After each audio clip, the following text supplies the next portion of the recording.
into part 3, Graceful Reentry.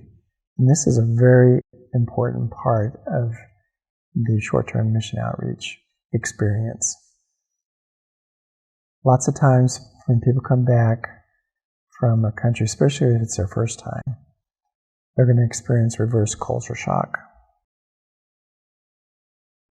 And this is very common, and it doesn't only affect the team member, it can affect the family or friend or whoever they come in contact with after they get back home.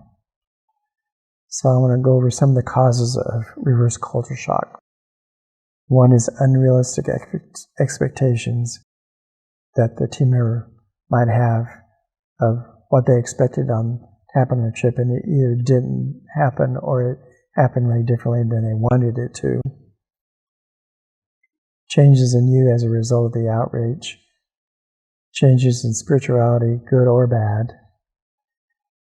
Misunderstood identity. Comparing cultural diversities. And relationship comparisons. So, no two team members are alike, and they're going to adjust differently to what they experienced on the mission trip. There's factors that impact the reentry process, and I'll go over those briefly. First one is various behavioral personalities. Every team member is going to have a different personality on the team, and team members have to respect that.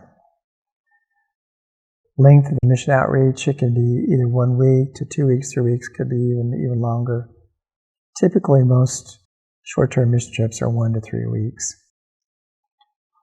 Returning to a job that seems unfulfilling. Lots of times, team members are going to experience some really exciting things that happened on the mission team, things they saw that happened with the people they minister to, and it can really create some highs, and then they come back to their regular job, and the job doesn't seem to be as exciting and seems to be unfulfilling. Readjusting to cultural differences. Americans are used to comfort here in the country. We have air conditioning, we have cars, we have nice homes, we have all kinds of resources available to us. Whereas in these other countries, this just didn't exist. And so there's going to be a stark difference between what they experienced in the other country and what they come home to and are used to.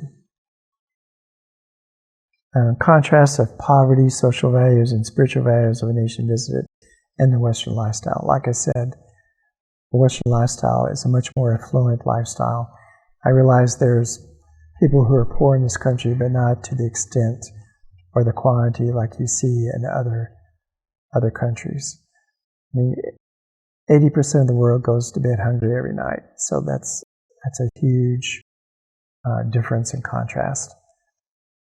So oftentimes, a team member coming back can get disgruntled or develop an attitude like, we have it so good here, and these people are so selfish, and they start taking things out on their family members or others, and this is not a response that needs to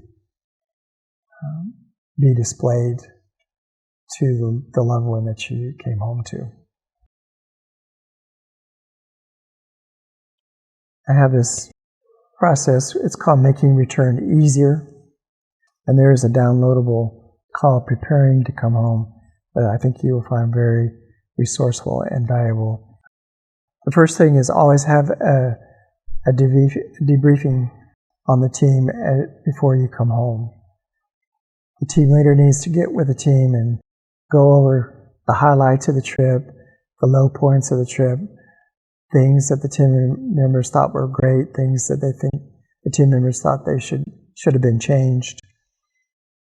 So there needs to be a debriefing at the end of the mission trip so that people can give their opinions and speak truthfully and honestly.